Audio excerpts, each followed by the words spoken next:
In this illustration, we are given this electrical network having battery, ideal battery, capacitor and inductor coil. And at t is less than 0, key was placed at position 1. Key is placed at position 1, you can observe, till capacitor got fully charged. Key is placed on 2 at t equal to 0. t equal to 0 में हमने की को 1 से 2 में shift कर दिया जब capacitor पूरी तरह से चार्ज हो गया, और वो टाइम था t is equal to 0. Determine the time when the energy in the both capacitor and inductor will be same for the first time. हमें यहाँ पे मालूम करना है कि किस टाइम में एनर्जी कैपेसिटर में और इंडक्टर कॉइल में इक्वल होगी. दैट मीन्स जो इलेक्ट्रोस्टैटिक एनर्जी कैपेसिटर में और मैग्नेटिक एनर्जी इंडक्टर कॉइल में होगी, दोनों की मैग्नीट्यूड किस टाइम में इक्वल होगी. ओके, तो मैं डायग्राम प्लेस कर लेता हूं नेक्स्ट पेज में. This is the situation initially, that is t is less than 0. We can find the charge in the capacitor. क्योंकि की यहाँ पे 1 पोजीशन में शिफ्ट है, that means potential difference across the capacitor is E, and we can find the steady state charge in the capacitor, that is C multiplied by E. तो यहाँ पे हमारे पास चार्ज आएगा, charge in the capacitor. Suppose इसको assume कर लेते हैं Q naught, so Q naught equal to C multiplied by E. ये हमारे पास चार्ज आ गया. Now key is shifted from position 1 to position 2, और ये टाइम हो गया t इज इक्वल टू 0. तो मैं यहां से इसको शिफ्ट करता हूं इस पोजीशन में, और अब हमें यहां पे मालूम करना है time when the energy in the both capacitor and inductor will be same for the first time. Now you can observe here, this is the LC circuit. ये हमारे पास एक LC सर्किट हो गया, और LC सर्किट का भी एक basic case हो गया. बेसिक केस LC सर्किट का क्या होता था? When charge capacitor is connected across the inductor coil. That means at t equal to 0 we can say charge in the capacitor is maximum, that is equal to CE.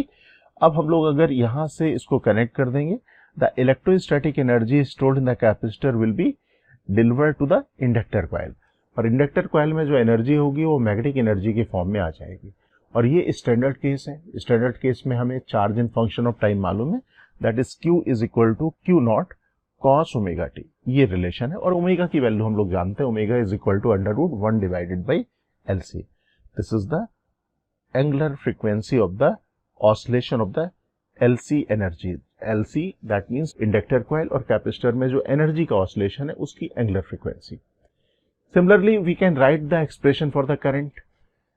Current हम लोग यहाँ पे अगर calculate करना चाहें तो current is minus dq by dt, but this is a standard relation. We know this is I is equal to Q naught omega sine omega t.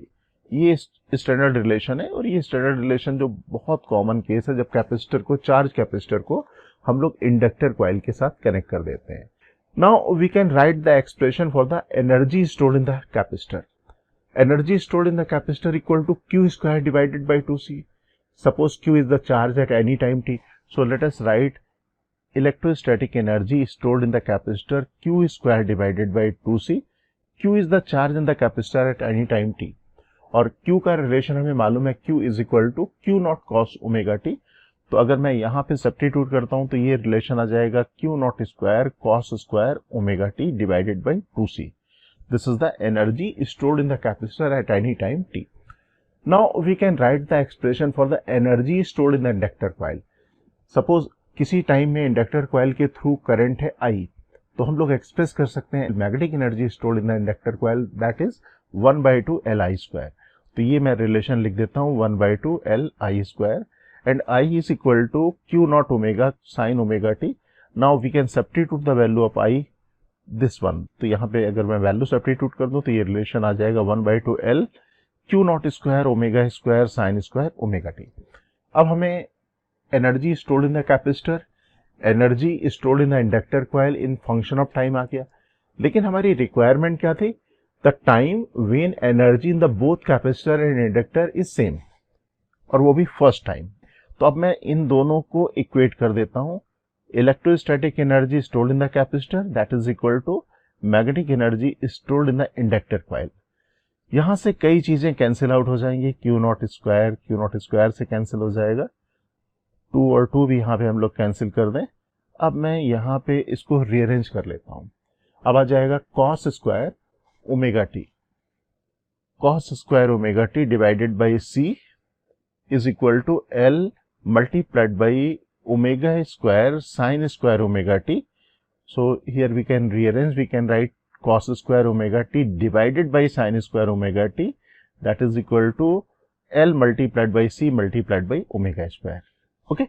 अब ये ओमेगा स्क्वायर की value, omega we know it is the angular frequency, और omega की value हमारे पास मालूम है, this is 1 divided by L C under root, और अगर मैं यहाँ वैल्यू सब्स्टिट्यूट कर देता हूँ तो this is 1 divided by L C multiplied by L C, and L C will get cancel, that means cot square omega C is equal to 1, तो ये वैल्यू आ गई 1 के बराबर. Our requirement to find the minimum time when both electrostatic energy and magnetic energy equals. तो अब अगर हमें यहाँ पे फर्स्ट टाइम मालूम करना है कि किस टाइम में ये दोनों एनर्जी इक्वल होंगे, तो वो सिचुएशन हमारे पास इस एंगल के करस्पॉन्डिंग आनी चाहिए pi by 4. So omega T is equal to pi by 4 corresponding to this time.